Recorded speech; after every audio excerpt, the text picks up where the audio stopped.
Hey everyone, and welcome to the Back 40 Feet, where we talk about suburban, urban, and patio gardening. And today's project is I'm going to be planting my peppers and my eggplants into my raised bed garden. So I've checked my soil temperature and we'll take a look at that. And it has been consistently 65 degrees for the last 2 days, and it's a beautiful sunny Memorial Day weekend. It's supposed to be partly cloudy for the next 2 days, so it'll give the seedlings some time to recover without getting, scorched by the sun. I've checked the soil temperature in my main garden, and that's still right around 58 degrees.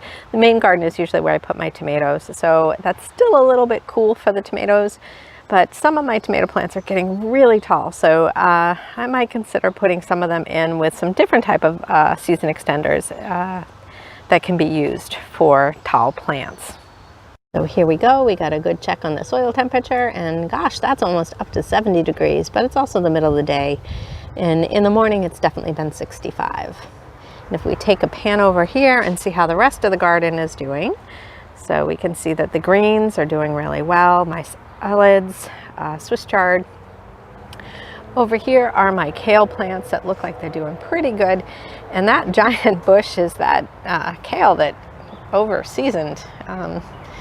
It pretty much is a shrub. I certainly wasn't expecting that, and we'll figure out what to do with that as the time goes on. So over in the back are my rows of radishes and cress. We'll take a look at that. Here is my leaf lettuce, which is coming along nicely. And these are my broccolis and my cauliflowers. And these have done really nicely with the weather being how it has been. And the cabbage collars that are around them has done a really good job at keeping any critters from eating my plants. And coming around here, I can see that my beets are coming up. You can see them right here. So given how high they've come up, probably next week I'll do another planting. My mosh is gradually coming up. Let's see what else we got. So these are my radishes, and to the left there are my watercress. I'm going to need to thin those a little later this week. And I don't know how well you can see it, but if you recall, I said that I planted my carrots between my radishes. So this is carrot, and these are my radishes. So you can see that they're between there. And then kind of coming over here, this is my tatsoi, which has already gone to seed. So I'm going to just pick all of these tonight and eat them. But the other thing you can see is I don't have collars on these. And see these ragged holes that are coming along on these? Those can be caused by any caterpillars or slugs. That's why I have the collars on the other collards. The other thing I could do is I could sprinkle this with diatomaceous earth, which is basically just ground up limestone. And that's very sharp. And creepy crawlies like slugs and caterpillars aren't able to go across them. It slices them. So it's a pretty good deterrent. There's really no reason to do that here now because these are just going to get harvested today, and then I'm going to end up replanting more seeds for later. Here are my peppers, eggplant, and a tomatillo plant that I'm going to be planting today. And you can look in here. I have 3 different varieties of eggplant. All of them are smaller fruit, so less than 5 inches. These aren't the giant monster Italian eggplants that you would expect to see. 2 have purple and white stripes, and one's the dark purple that you would expect to see, but again, smaller plants. And one of the reasons I like these, so there's Calliope, Anaheina, and then Patio Baby are the 2 varieties that I'm growing. What I like about these is that they're smaller plants, so they'll probably get maybe 3 feet high, so very easy to plant in raised beds and square foot gardening. But honestly, one of the other things I really love about these is they are spineless. So if you didn't know, now you know that eggplants have spines on the bottom of their leaves. And you'll certainly find that out when you go to harvest the eggplants. So these are spineless eggplants, which makes life so much easier. Over here, so here's my jalapeno peppers, and I have a serrano pepper in there. Not ready to plant my St. Nick peppers. Those aren't going in the raised beds. Those are going into some containers for more like a patio gardening. And then this is my tomatillo plant. This is a green tomatillo.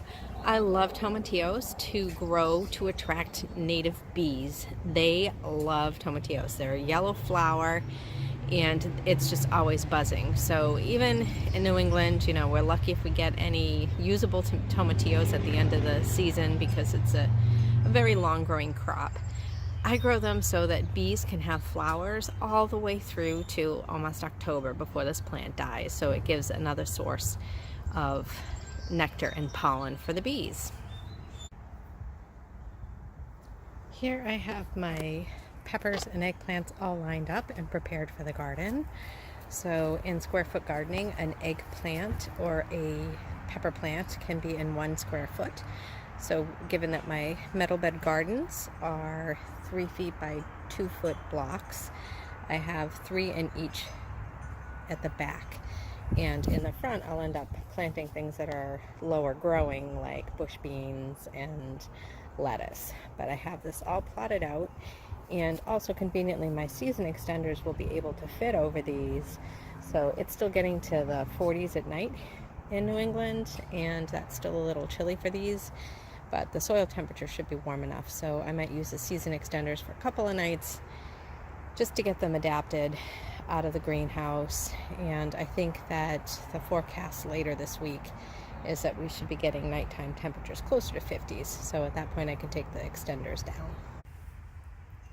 Is Epsom salt. Yep, good old-fashioned Epsom salt that you'd soak your feet in.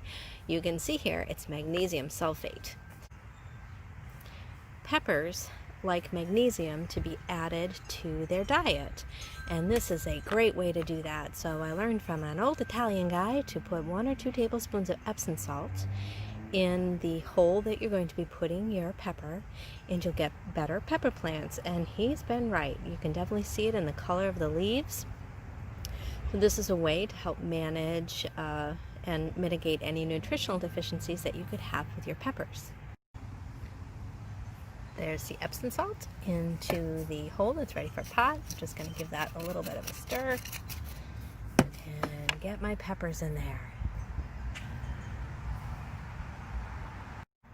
This is the eggplant that I'm going to be planting. Same thing. I've got a nice 6-inch hole, and you can see here all of these are more leaf buds that are coming along. And you can see the leaf bud down there. So just like the peppers, these do not want to be planted deep like a tomato plant. They want to be right where they've already created a stem, and that's what I'm going to do when I plant them. While I'm out here planting my peppers, I'm also going to bring your attention to this celery plant. Look at this guy, doesn't he look great? She, he, who knows. This is the celery that I grew on my windowsill from store-bought celery. You can see sort of that outer shell that'll just eventually rot. And I'm going to plant this right here in front of my pepper plant. It's only going to take 1 square feet. And when I put it into the ground, what I am going to do is, with celery, you can bury it a little bit. And what that's going to do is, when you're in the store and you're looking at celery and you see that nice white part, the reason it's white is because it's under the ground. And sometimes what celery growers will do is that they'll keep mounding up soil onto the celery to make the stalks below it white. And I can certainly go ahead and do that. So I'm going to plant this one a little deeper, probably like here, so that I can have some white stalks. But then after that, I'll use some sandy soil and sort of build up around it as it grows. And there we go. We have all the peppers and the eggplants planted nicely into the raised bed gardens. I also took the time to plant some additional salad and pak choi for later. And then I'm going to put the season extenders on because, again, it's still 40 degrees at night. And there we have it. We have the row covers on, we have the peppers and eggplants planted, and they should be good for the night.